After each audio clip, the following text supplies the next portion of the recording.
Olá, meus amigos da TV AMAI. Estamos aqui em frente ao quartel do Comando-Geral da Polícia Militar, onde dentro de instantes vamos entrevistar a Coronel Aldilene, chefe do Estado-Maior da Polícia Militar e a primeira mulher a ocupar esse cargo. E ainda a segunda parte da entrevista do jornalista Paulo Martins. Tudo isso e muito mais agora na sua TV AMAI. O Sicoob é um sistema financeiro diferente dos bancos.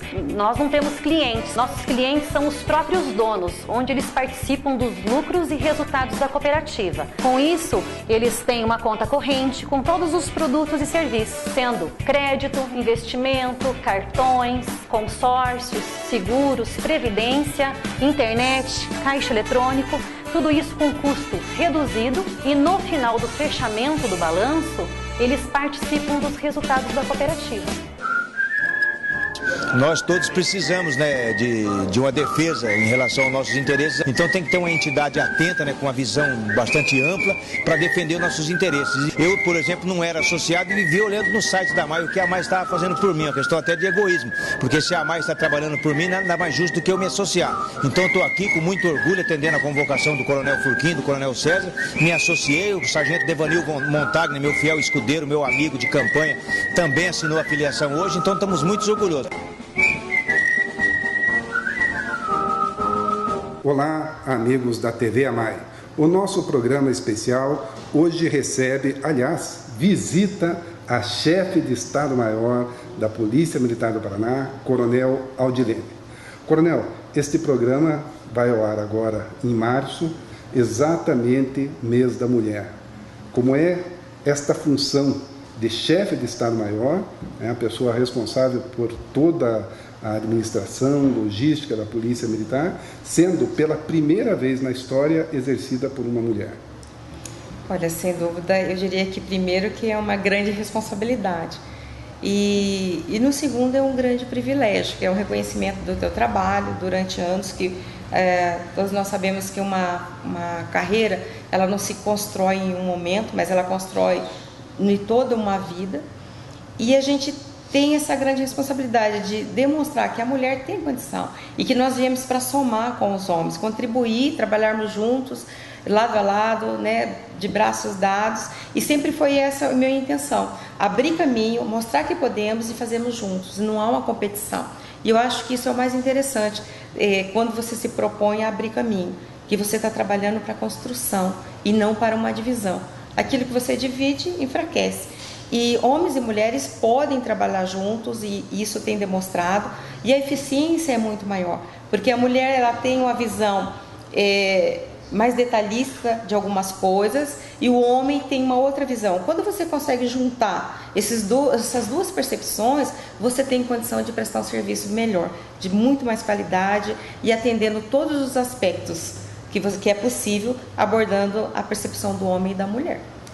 Ao longo dessa carreira, né, a gente lembra lá desde ala jovem, depois cadete, aspirante, interior de estado, o que mudou na Polícia Militar em relação ao respeito e à aceitação da mulher nos seus quadros?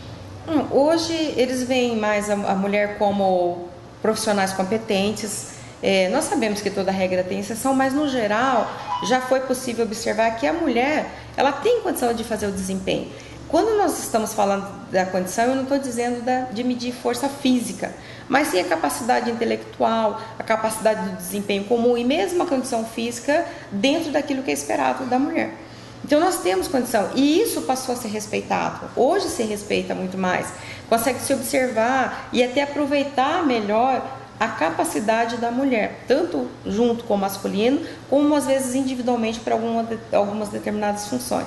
Então, estão aproveitando melhor. Eu diria assim que a polícia hoje, ela tem uma visão mais sistêmica e consegue aproveitar melhor, não só a mulher, mas como o seu capital intelectual de uma forma geral, que se aplica o homem certo, no lugar certo, e essa é a tendência, de utilizar muito mais o próprio capital intelectual da forma mais apropriada, mais dinâmica e que haja mais retorno para a comunidade e para a própria corporação.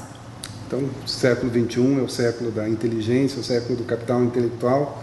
Estamos dentro dele, podendo exercer plenamente aí as competências dos militares estaduais, masculinos, femininos, todos. Nós temos evoluído nesse aspecto, da questão dos direitos humanos, de ver que a polícia é ser humano e que nós não tratamos com inimigos, e isso tem evoluído ao longo dos anos. Eu mesmo tenho dado aula e outros companheiros dado aula, assim como a velha guarda, né? É verdade. Que já vinha à nossa frente, já vinha passando essa imagem, esse entendimento de que a polícia, ela é amiga da população. O que ela faz é tirar algumas pessoas que estão desrespeitando as outras, e nesse contexto ainda ela tem procurado respeitar todos os seus direitos. Evidente que às vezes as pessoas têm uma percepção equivocada do que é direito. Quando alguém tira o teu direito, você tem o direito de restringir algumas coisas dela. E ainda a nossa população, às vezes, ela não tem esse entendimento completo. Mas o nosso policial, em sala de aula e nas instruções, ele é trabalhado esse aspecto, né? Que nós prendemos e nós não julgamos. Que nós temos que dar ao judiciário todas as provas que ele possa levar a uma condenação ou não do cidadão, e que nós não podemos tomar partido, porque a partir do momento que você na ocorrência toma partido, você se envolve e você não consegue ser neutro a ponto de distinguir o certo e o errado.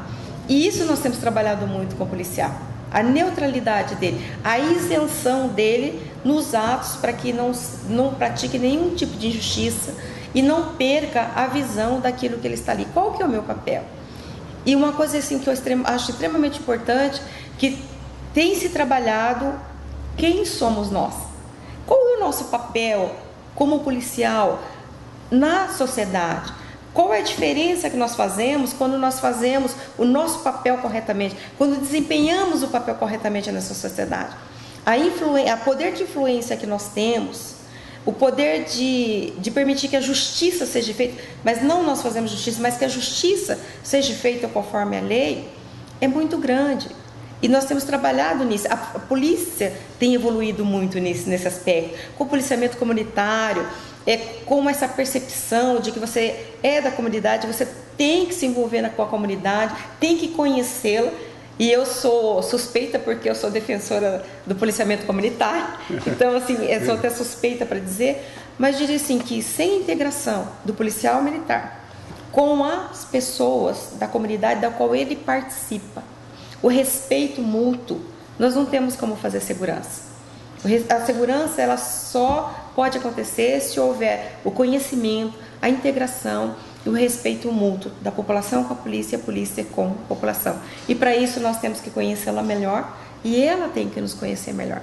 Eu diria assim que hoje, quando as pessoas conhecem de fato o trabalho da polícia, têm a oportunidade de conhecer a polícia, ela gosta da polícia, ela defende a polícia. E é isso que nós temos trabalhado ao longo dos anos, né? Assim como outros já vieram abrindo o caminho, como o senhor, né? E outros que venham abrindo essa percepção, esse entendimento ao longo dos anos. E eu acho isso extremamente importante. E outra coisa que eu preciso assim, falar, que eu acho extremamente importante: o policial militar, ele tem que gostar de pessoas. Porque nós lidamos com pessoas o tempo inteiro. Nós lidamos com vida, com sentimentos. E normalmente nós trabalhamos com esses sentimentos quando estão em conflito. Quando o medo está aflorado, quando o desespero está aflorado. E quando muitos sentimentos de conflito, eles estão em ebulição. Então nós precisamos gostar do ser humano. Entender que o ser humano, ele tem diversas facetas. Que ele age de forma diferente. Cada ser humano age de forma diferente, às vezes com o mesmo estímulo. Então nós precisamos conhecer o comportamento humano e amar o ser humano, porque é o único jeito de nós conseguirmos fazer com que mesmo naquele conflito, consigamos fazer a coisa com a paz, com tranquilidade, sabendo que não são coisas pessoais, que a atitude não é pessoal, ela é em decorrência da expressão daquele ser humano, especificamente naquele estímulo. E eu acho que esse é importante o entendimento que hoje os policiais militares, ao longo dos anos, têm desenvolvido. Houve pioneiros, né? Nós estamos seguindo os pioneiros e estamos melhorando e internalizando isso. Claro que falta muito para caminharmos, mas nós temos que continuar caminhando nesse sentido. Mas parabéns, Coronel Aldirene, parabéns pela função, e como uma mensagem para os nossos telespectadores da TV AMAI, os seus próximos desafios aqui a serem enfrentados no Estado Maior. Olha, o nosso desafio é subsidiar o comando e o subcomando para que eles tenham a tranquilidade para desempenhar o papel deles. São muitas demandas que, se eles forem se ater a essas demandas, eles não conseguem fazer a parte deles, de estruturação, de própria operacionalidade, de melhorias na corporação. Então, o nosso desafio é melhorar a legislação, melhorar as instruções à distância, fazer com que os policiais, todos eles realmente tenham a real compreensão do que são os direitos humanos, do respeito humano, da característica de fato do policial e da importância do papel do policial. Quem é o policial militar nesse contexto todo? Qual a importância dele quando ele é isento, quando ele é neutro, quando ele exerce o seu papel dentro dos princípios de ética, da moral? E é muito importante isso. Esse nós estamos sedimentando, trabalhando, e esse é o grande desafio, que todos os policiais tenham o mesmo entendimento, numa única unidade, que a deontologia é base para a atuação policial.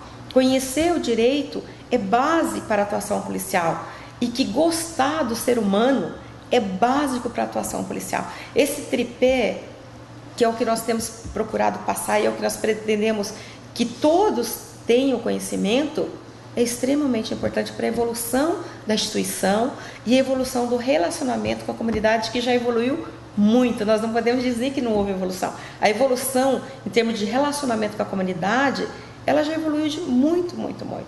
Claro que tem que evoluir mais. A população tem que sentir que a polícia militar é a sua proteção de fato.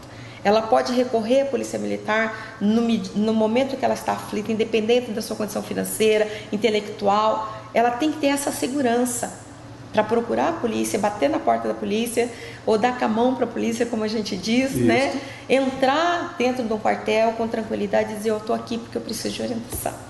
Eu preciso aqui porque eu preciso de uma direção e não tenho a quem recorrer. Porque nós fazemos esse papel de pai, de mãe, de tio, de avós, de professores.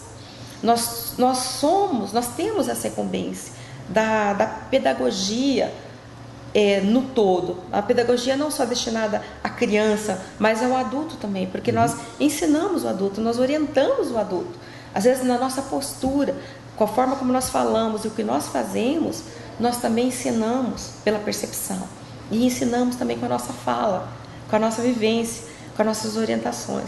E é isso que o policial precisa entender, que nós fazemos diversos papéis. Esse é o grande desafio. Claro, é o grande desafio.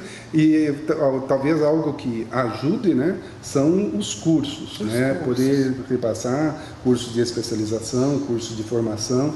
E existe a possibilidade de, em 2016, termos os cursos de cabo, de sargento.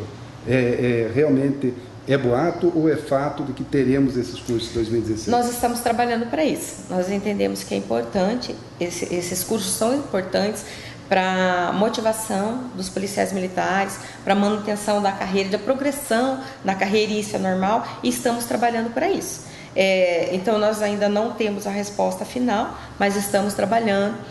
O governo tem visto realmente a preocupação e a necessidade, e nós esperamos que de fato nós consigamos colocar os cursos, além de treinamentos específicos, instruções direcionadas especificamente a longa distância e presencial para os policiais. Nossa grande preocupação é que possamos oportunizar aos policiais a progressão na carreira, e nós sabemos que é um anseio da tropa e estamos trabalhando nisso. Parabéns, Coronel Aldirene. Sucesso, parabéns pelo Dia da Mulher, pelo mês da mulher. Obrigada. E por essa maravilhosa função que vem exercendo muito bem. Muito obrigada, e obrigada pela oportunidade. Meus amigos da TV AMAI, este é um programa muito especial, porque a AMAI luta por você. Vamos aproveitar a presença do Paulo Martins, um dos maiores especialistas e conhecedores do Foro de São Paulo e da conjuntura sociopolítica, para conversar sobre esse desgaste, sobre esse ataque que as polícias, e principalmente a polícia militar, está sofrendo. Paulo, isso aí é orquestrado? Claro, isso não é por acaso. Isso é um ideário, o ideário não é a palavra correta, mas é um objetivo da esquerda já traçado há muitos anos. Você tem um primeiro pilar disso, é que a esquerda, para construir o mundo ideal dela, ela não tem outro planeta, ela tem que ser nesse aqui mesmo. Então você não constrói alguma coisa sobre algo que já existe, você precisa destruir o que já existe para construir algo no lugar. Então há um ataque em todas as instituições tradicionais, relativização da família, ataque à igreja e também à polícia, porque também é uma instituição de manutenção da ordem legal pré-estabelecida que reflete todo um sistema de valores. Não é? Isso é o ponto 1. No Brasil especificamente, há um ponto que agrava isso mais, que é a nossa própria história política. Nós passamos pelo regime militar de 64, e as polícias foram incorporadas para o sistema do regime. Sim. E daí, essa esquerda acadêmica, e que hoje está na política, ela enxerga a polícia ainda como uma extensão... Bom, essa esquerda acadêmica, tal, na verdade, eles eram os estudantes de 64, sim, aqueles que entraram... E também terroristas. Se tornaram terroristas, né? Foram para os grandes movimentos terroristas, Polócia, a própria Dilma, tá aí. Sim. Mas o José Serra era o presidente da UNE, então, e não só eles, Florestan, todos esses que estudaram a esquerda, que assumiram o poder, eles são oriundos dessa esquerda, e talvez uma esquerda raivosa, revanchista, e que não enxerga... Eu escrevi no meu livro de polícia comunitária, Paulo, que a polícia militar ela foi também vítima em 64, porque ela perdeu o seu comando. Veio lá um general e tal. Sim. Então, ela, ao mesmo tempo que foi agente, ela também foi vítima de algumas coisas de 64. Mas o regime militar, ele é uma necessidade, não tem como você negar a existência do regime militar, porque você nega a existência do Brasil. Se você disser que o militar não tem legitimidade para sustentar ou derrubar um governante, você coloca nós de volta na monarquia. Porque foram os militares que acabaram com a monarquia e que trouxeram a liberdade para esse país. Isso é uma verdade, é um factual. Essa questão da monarquia eu vejo diferente, né? Mas isso teria um tema legal para um outro programa, não é o caso aqui. A questão do regime militar, você tem que entender como um contexto histórico. Aquilo lá era assim, havia uma bipolarização no mundo, havia forças aqui... Sim, acabou, aconteceu, saíram sem dar um tiro sequer, aliás, coordenaram a transição. Um ponto positivo da elite militar aqui de 64 foi não permitir que houvesse uma personalidade que concentrasse poder. Exatamente. Houve um revezamento ali da liderança, e por isso que a coisa até que foi tranquila, foi bastante tranquila dentro deste contexto. Eu não sou entusiasta de regimes militares. E ninguém porque ninguém o poder é civil. Exatamente, que os militares não existem para isso. Exatamente. Existem para defesa nacional e tudo mais, não é para governar países. Não é questão de você gostar ou não de militares, não tem nada a ver. É questão de você entender papéis, que é uma nação. E está lá, algumas intervenções são previsões constitucionais. Inclusive, a intervenção militar, há até previsão constitucional. Sim. Pode ser por um chamado de um poder ou outro. Então, essa visão de que falou em militar e política, todo mundo se assusta, militar, ele faz bobagem, são espantalhos. Foi criado por todo o aparato ideológico, midiático, que distorce a percepção das pessoas e a informação do que realmente acontece. Mas aí, então, nós que herdamos o nome Polícia Militar, acabamos sofrendo mais esse ataque. Porque a esquerda entende a polícia militar ainda como uma extensão da cultura do regime militar. Que não tem nada a ver, mas eles enxergam assim. Daí que tem uma tara por desmilitarizar a polícia militar. A desmilitarização da polícia. Eu também não gosto dessa tese. Eu prefiro que seja mantido, com o tamanho do efetivo que nós temos. Aí você não muda uma instituição tão grande, tão antiga, assim, vou dar uma canetada agora vai ser diferente. Não é. É preciso você respeitar as tradições. Eu acho muito mais fácil você buscar aperfeiçoar, otimizar qualquer coisa, do que tentar recomeçar do nada por uma questão que não se justifica. Assim como não vale você tentar militarizar a polícia num país onde a tradição dele é de ser sempre civil. Exatamente, não funciona. Não funciona. Então, eu não vejo isso como uma busca legítima por resultado na segurança. E os melhores isso é só uma resultados... sacanagem política. É só sacanagem política. Além de que, veja, nós estamos numa estrutura federativa e as polícias militares acabam sendo, e é assim o conceito originário, são forças de resistência da própria unidade federativa diante do poder central. Sim. Foi o que aconteceu, por exemplo, na Revolução de 32. Na Revolução de 32, em São Paulo, quando São Paulo resistiu ali ao poderio central na mão de Getúlio Vargas. Sim. Aliás, aquilo é um fato que pouco se estuda, porque foi muito abafado, porque não querem que as pessoas saibam a verdade sobre a Revolução de 32, onde a população paulista se mobilizou buscando uma Constituição, garantia de liberdade. Né? E a polícia militar foi a força de resistência, e também com voluntários e tudo mais. E na época não havia restrição de uso de armamento pelas forças locais. Eles poderiam ter tanto o armamento igual ao do Exército. Avião. Sim, houve inclusive combate aéreo em São Paulo em 32. Depois de 32, que por decreto, o Getúlio limitou o uso de armamento das polícias locais, exatamente para não haver resistência central. Então é preciso entender essa subordinação. Eu acho que você tem toda a razão. 32 é que assusta a cabeça da esquerda. Sim, exatamente. Eles entendem isso. Ali é preciso compreender a história. Uma única polícia, a Polícia Militar de São Paulo, porque os voluntários são incorporados, mas só a Força Pública de São Paulo junta acho que 9 regimentos. Mas com o sul do Mato Grosso, eles é que vão fazer a grande resistência contra o Exército e todas as demais polícias militares do Brasil. Aqui no Paraná, o Paraná ele entra ao lado legalista, né? A gente é muito gaúcho nesse. É o primeiro episódio que o Paraná se une ao Rio Grande do Sul. Em todos os outros, o Paraná se uniu ao São Paulo contra o Rio Grande do Sul, né? Sim. Federalista, Farroupilha, mas chega a 32, a gente vai do lado contrário. E num primeiro momento, o Rio Grande do Sul era aliado de São Paulo. Na hora que o bicho pegou... Não se tornaram mais... efetivo. Valeu mais forte o caso de Getúlio ser de São Borja, né? Pode ser. Aí eu também não entro no detalhe, porque não estudei a fundo o que aconteceu lá. Mas veja, hoje, só a Polícia Militar de São Paulo são mais de 150 mil homens na ativa. Não é? O Exército tem cerca de 300 e as Forças Armadas são cerca de 330. As Forças Armadas ao todo vai dar 330. 330. Só que ela é flutuante, né? Sim. Ele tem um momento de desincorporação e de incorporação. Então você vê, uma unidade federativa tem ativa metade dos homens das Forças Armadas. Isso para o cidadão comum, você que está nos assistindo, esses caras estão falando um papo absolutamente louco. Isso não vai acontecer. Não é papo de louco. Porque todo policial militar, familiares, eles conhecem. Tem um grau de compreensão disso melhor do que a população comum, é verdade. Apesar de que a população em geral também nos assiste. Mas esses caras que estudam e querem traçar sistemas de poder e tal, eles pensam assim, em longuíssimo prazo, armando tudo.